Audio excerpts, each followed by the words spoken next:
Well, we covered getting a large water garden ready to go, but if you'd like a water garden in your yard, but you don't have that much room, you're not out of luck, because you can actually make a patio water garden without a whole lot of trouble. And today I'm going to go through a few of the tips on how to do that. Well, first off, you need to start with the container. And pretty much containers can be anything. And we've got some beautiful pots here that are made specifically for water gardens.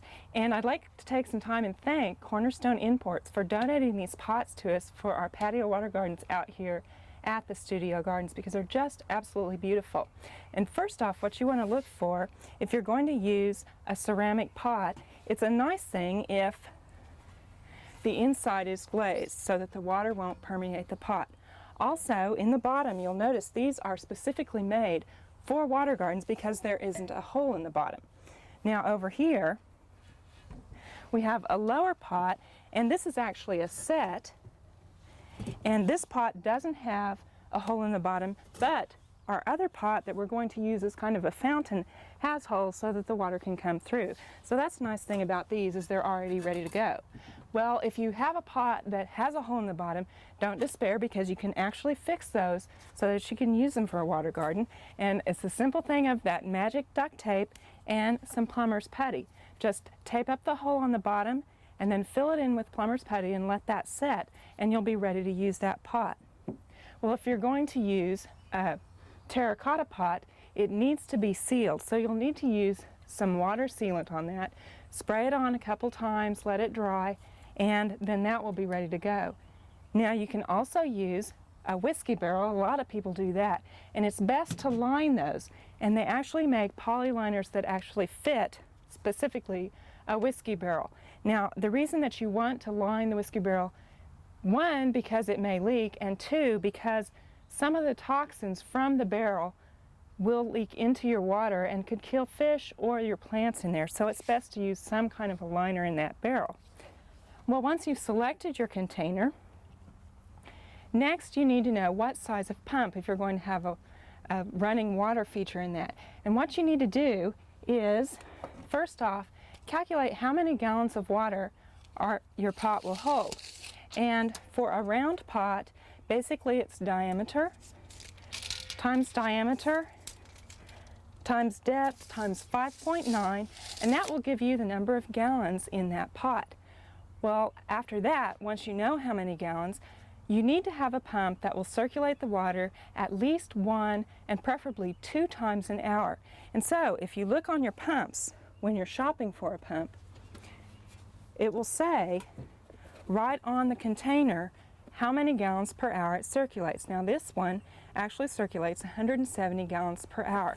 So if we have a pot that has, say, 60 gallons in it, and we want it to go twice, that would be a 120 gallon an hour pump. And so we'd be okay with this. Now one thing when you're looking for pumps, it's better to have a pump that's a little bit larger than too small, because if your water flow is too great, you can always bring that back. But if you don't have enough water flow, you can't make your pump any faster. Now, as you're looking for pumps, you'll notice that there are a whole lot of them. And this is a small pump, and it has a built-in filter. Now, in these small water gardens, it's not so critical to have a filter as it is in a large water pond. But this has a small built-in filter, while as this pump, this is our 170 gallon an hour pump, it doesn't have a filter, but if we needed to, we could put some nylon hose over this opening, and that would help filter out residue. Now, if we're going to have a water feature like a fountain or something like this, some of them come with a fountain that we can just put on the top, and the water would flow out here. Now you'll notice this pump has an actual switch here that we can increase or decrease the water flow, so we can make it go faster or slower. Now this pump, we don't have that, but it's pretty easy to fix. We can get a fitting like this, a flow regulator, and put this on the pump, and that's how we can regulate our flow. Now it's really important not to do this on the end that's taking water into the pump, because that can actually hurt your pump if you restrict the water flow too much. but on the output end, that's where we want to restrict the flow of water. So we can do that, and then we can take some tubing, put that on there, and put that in our water feature. Now once we've got our pots and our pumps, it's time to think about our plants. Now, for a small patio water garden, you're going to want to pick plants that are smaller. If you can find dwarfing varieties of either water lilies or some of the plants, that will work really well. Now here we've got our papyrus. We actually divided this out of our larger water garden, and this is a dwarf papyrus, and it's really great for a small water garden. Has a nice upright vertical line to it, and that will be really good.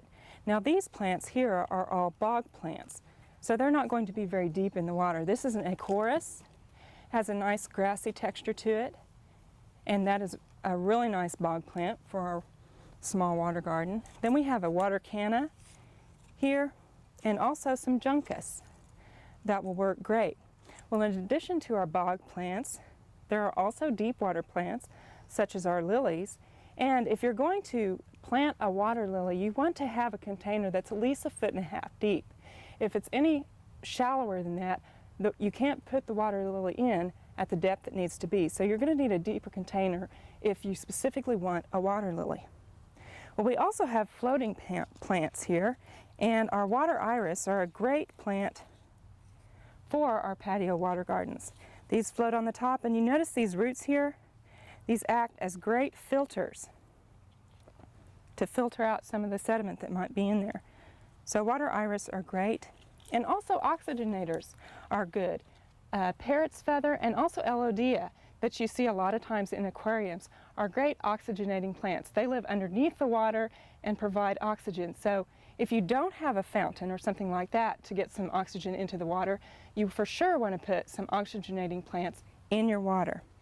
Well, as you're buying your plants, you can pot them up. Again, the lilies, we use these square ones, but you don't have to get real fancy. You can use a pot like this, or even these 1-gallon plastic pots, and go ahead and transplant your plants after you've bought them, again like we did with our lilies, with the clay soil and rocks on the top.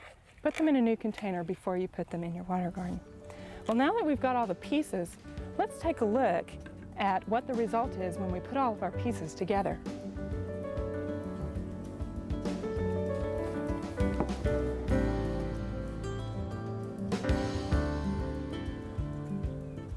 Well, one of the first considerations that you need to take when you're putting a patio water garden is that a gallon of water weighs 8 pounds, and so you're going to want to make sure that the surface you're putting it on is very sturdy, or you'll have an even larger project on your hands. Well, now we've got our pot filled, and we've actually let the water sit overnight so that the chlorine could evaporate off. And if your water is treated with chloramine, you're going to need to put a dechlorinating agent in it. Now I've got my other pot here, and if I were very mechanically inclined, I might be able to build something to hang this on to keep it over here. But even if you're not mechanically inclined, you can use some pots like this, balance it up here, and since this isn't a permanent feature, it just needs to be stable, because we're going to disassemble this at the end of the summer. Well, now I want to put my pump in, and you never want to set your pump on the very bottom of the pot, because that's where all the sediment settles.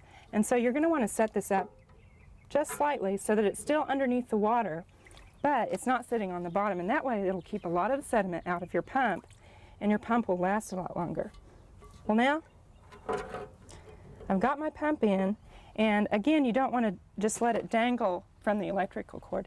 Now, another consideration is that you need to be situated close to a grounded electrical outlet if you're going to have a water feature. And then we've got our pump in, and I'll just put my tube back here. Now I'm going to put some rocks in this just to add to it.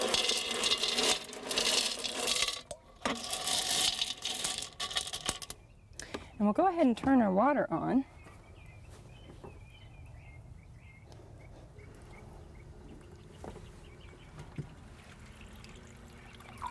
And now I can regulate the flow of this, see how fast I want it to go. I'm going to do that. Now we're ready for our plants. Now the bricks are very handy because different water plants like different levels.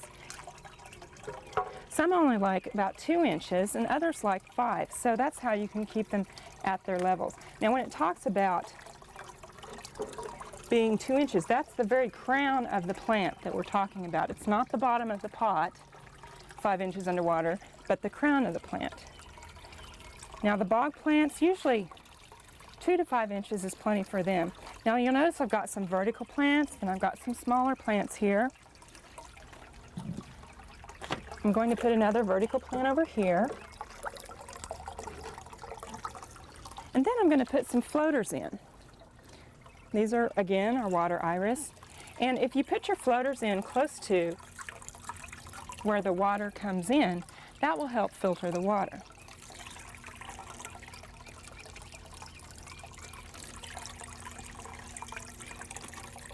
Well, now we've got our plants set in here, but part of our patio water garden are the plants that we put around it too.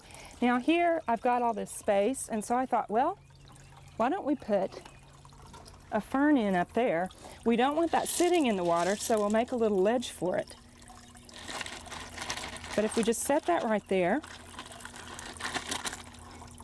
that looks nice in the top. And then our pots here need covered, so I'm going to put some silvery wandering Jew in those.